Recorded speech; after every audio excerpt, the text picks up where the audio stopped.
rompemos un poco el ritmo de la astrofísica. Han salido noticias, ¿no? Hemos visto en redes sociales bastantes comentarios sobre un anuncio de IBM de un ordenador cuántico con 127 qubits, que son una barbaridad. ¿Qué hay de esto? ¿Qué nos puedes contar? Bueno, esto es, en principio, básicamente es propaganda, ¿no? O sea, el propaganda de IBM. IBM planteó una iniciativa que era maravillosa, que era ordenadores cuánticos relativamente pequeños, con pocos qubits, de acceso público cualquiera a través de Internet por un servicio de tipo la nube, ¿no? Corregime, perdón, Francis, si me equivoco, pero aquel con el que Google había anunciado el haber sobrepasado el haber alcanzado La la supremacía supremacía cuántica, cuántica era sí. 53, ¿no? 53. Era Claro. un ordenador fabricado con 54 qubits, pero solamente funcionaba en 53.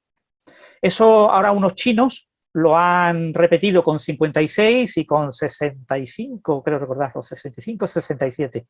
No recuerdo si tenía 67 y funcionaba en 65, con lo que ya hay repeticiones de la supremacía cuántica con mayor número de qubits. Con el mismo algoritmo, con el algoritmo que presentó el autor principal, ¿no?, del trabajo de Google.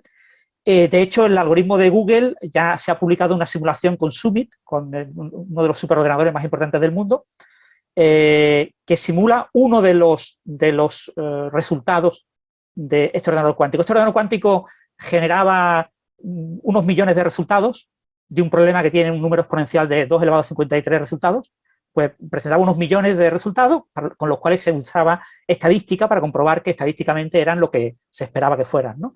Y ahora ha habido una simulación con un ordenador clásico, un supercomputador, de uno de esos resultados que ha tardado unos minutos.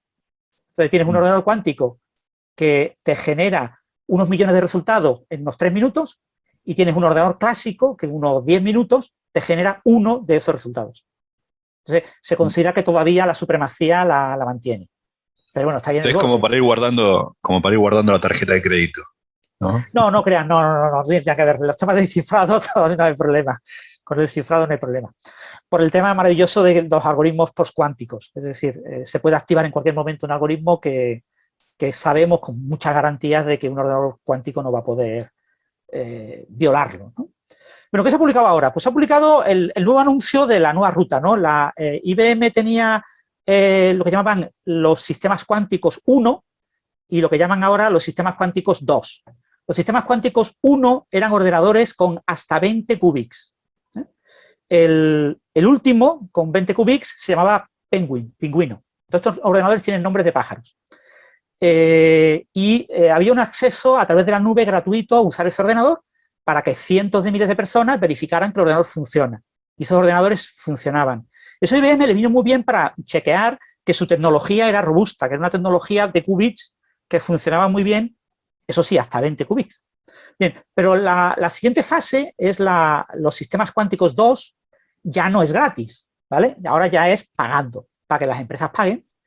Y es una ruta que planteaban un ordenador de 27 qubits llamado Halcón, que salió en el año 2019, un ordenador de 65 qubits llamado Hummingbird, que salió en 2020, este que ha salido ahora, Águila, de 127 qubits, que ha salido en 2021, solo tienen uno, que funcione, no tienen más, de los otros tienen varios. Y para el año que viene esperan uno de 433 qubits, que se llama Osprey, y el más grande de esta línea de sistemas 2 será en el año 2023 un ordenador con 1121 qubits, que se llama Cóndor. Y una vez que logren eso en 2023, que ellos esperan lograrlo, creen que su tecnología es escalable y les permite llegar hasta ahí, hasta 1121 qubits. A partir de ese momento pasarán a sistema 3, que ya pretenden llegar a millones de qubits. Wow. Claro, aquí la gran cuestión es, ¿funciona este ordenador, este Falcon 127 qubits, son funcionales los 127 qubits?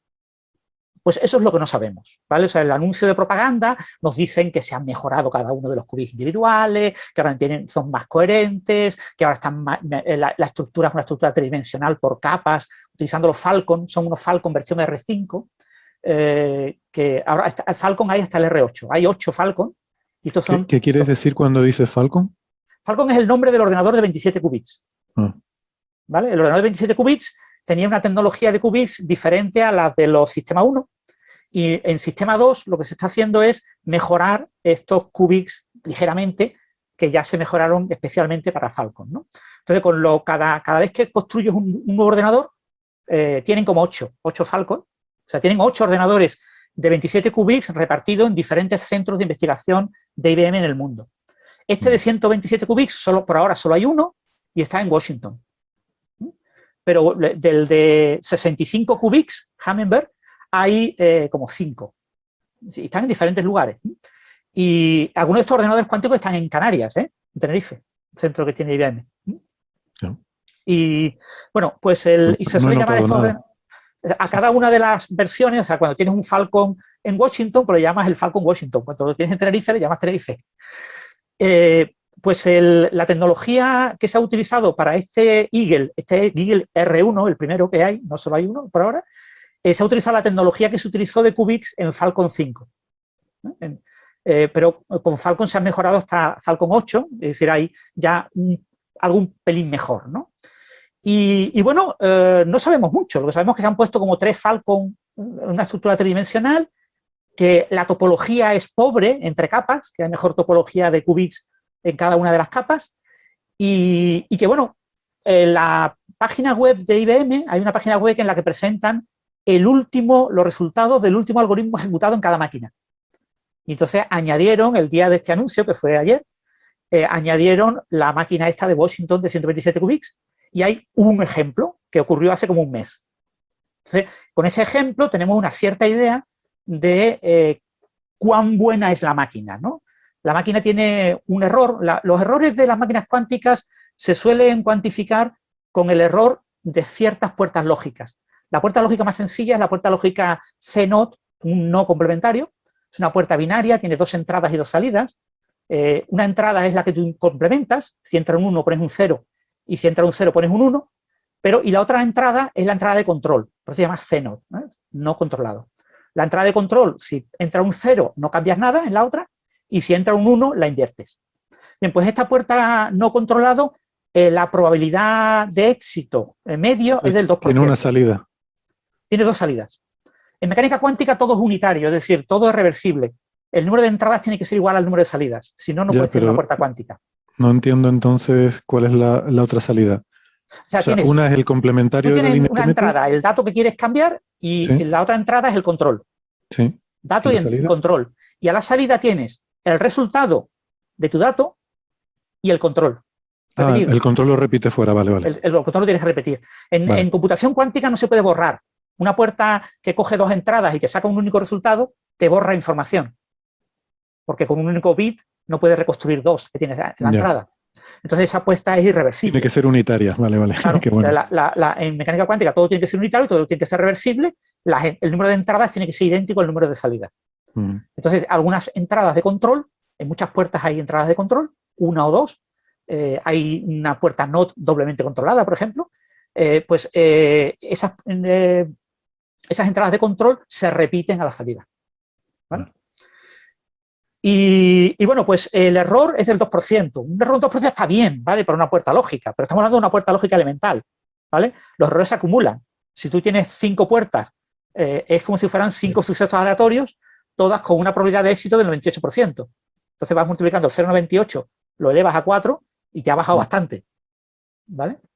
Y en cuanto a los tiempos de coherencia se pueden describir de 2 maneras.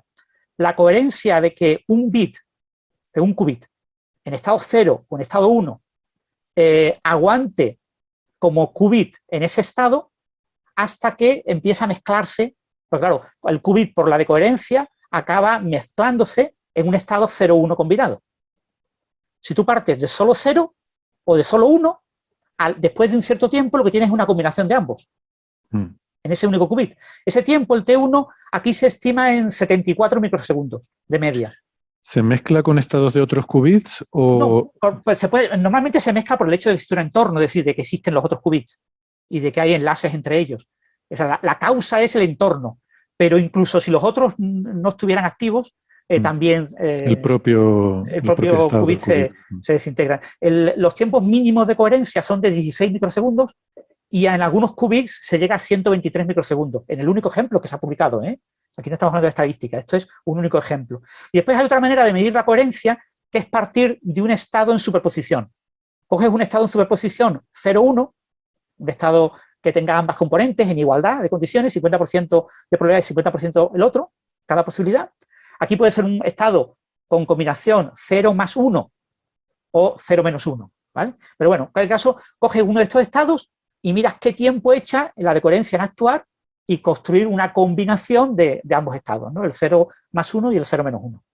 Ese tiempo suele ser más largo en algunos ordenadores cuánticos. En este caso, el máximo que se ha obtenido son 228 microsegundos, la media son 101 microsegundos.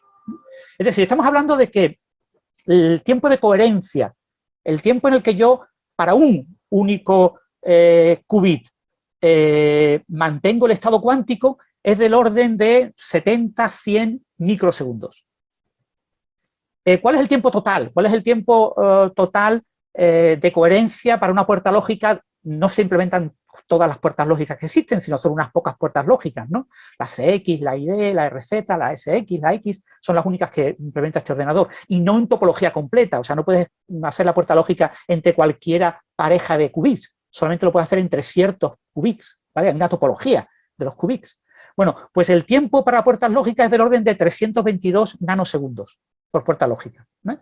Entonces, si tú coges esos 100 microsegundos y los divides entre unos 300 nanosegundos, que es 0,3 microsegundos, te da un resultado del orden de 250, 300 puertas lógicas que puedes ejecutar, ¿vale? O sea, el algoritmo más grande que puedes ejecutar en este ordenador cuántico, en promedio, tendrá unos 300 pasos. Pero claro, si tú preparas el estado inicial en 127 qubits, tendrás que tocar cada uno de los qubits inicialmente alguna vez. Luego, como mínimo, necesitas 127 operaciones para poner el estado inicial. Y después ya empiezas a hacer operaciones que hagan tu algoritmo. Con lo que de esos 300 te has quitado 127, con lo que te quedan unos 200 pasos, ¿vale? O sea, 200 pasos, 200 instrucciones con 127 bits, pues hay muy poquitas cosas que puedas hacer.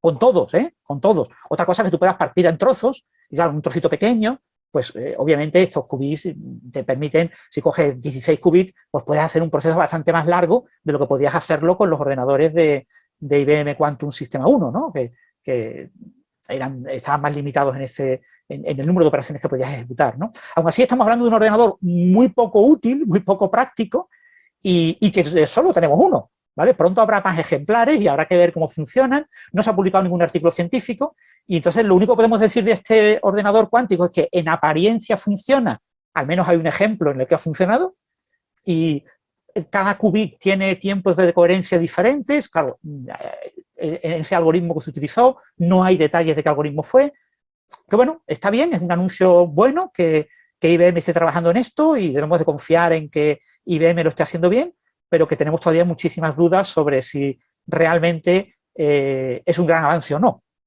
Y hasta que no haya una gran estadística de algoritmos ejecutados en esta máquina, no sabremos si realmente es tan robusta como aparenta ser y como lo venden los de IBM, ¿no? El Darío Gil, el director de la parte de computación cuántica de IBM, lo vende como la octava maravilla, pero claro, es que es su obligación, es para eso del jefe. Claro. ¿Hay algún interés en demostrar supremacía cuántica o eso es una cosa ya que el marketing de eso ya pasó? IBM, ya no tiene interés? IBM dijo en su momento que pasaba del asunto de la supremacía cuántica, que es eso de las tonterías de Google, y que ella nunca se iba a molestar en eso. IBM introdujo un concepto que llaman volumen cuántico. Cada compañía que vende ordenadores, porque IBM se supone que está vendiendo un servicio, que te vende el usar este ordenador. Entonces, tú pagas por usarlo. Entonces, te está vendiendo algo. Todas las compañías tienen su propia, digamos, característica. Propia métrica. Su propia métrica. Y la métrica que utiliza IBM es el volumen cuántico. El volumen cuántico es una chorrada y es, dado un circuito de K qubits conectados todos con todos de forma arbitraria y en el que tú ejecutas operaciones cuánticas sobre todo ese circuito completo, pues, ¿cuál es el tamaño de ese circuito? ¿vale? Entonces, para el ordenador anterior que tenía 65 qubits, el volumen cuántico se estimaba en 128. 128 siempre es 2 elevado al número de bits, entonces serían de 8, ¿vale? 2 elevado a 8. Perdón, 2 elevado a 7. 2 elevado a 7. En este ordenador de 127 qubits, se espera que sea mayor. Y en la figura que han puesto, la gráfica que puso Darío Gil en su charla, pone que el crecimiento no es el que corresponde al siguiente paso, que sería 256, sino que es más grande. Entonces se espera que el volumen cuántico de este ordenador esté sea probablemente 512, pero no es seguro, ¿vale? Todavía no está garantizado y todavía no está escrito el artículo. Tendrán que escribirlo.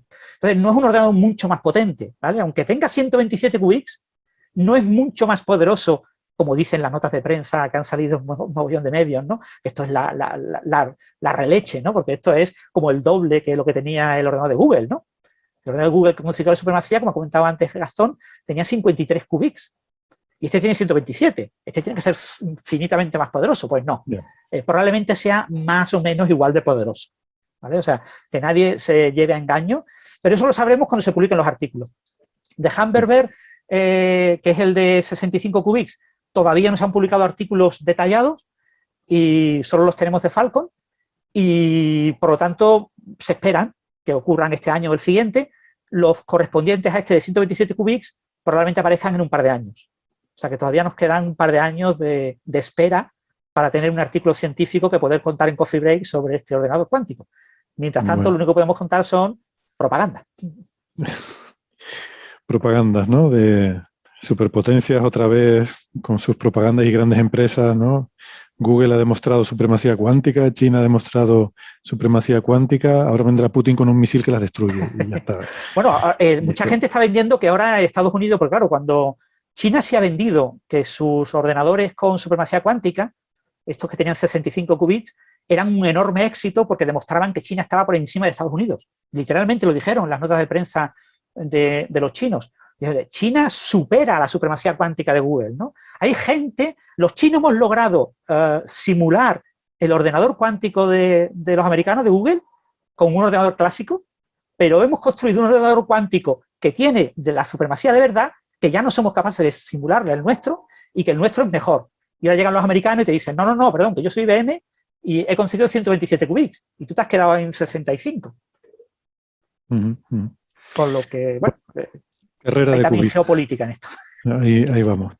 Compensación freudiana me suena. O sea, ¿no? ¿Quién tiene la compu más grande? Exactamente.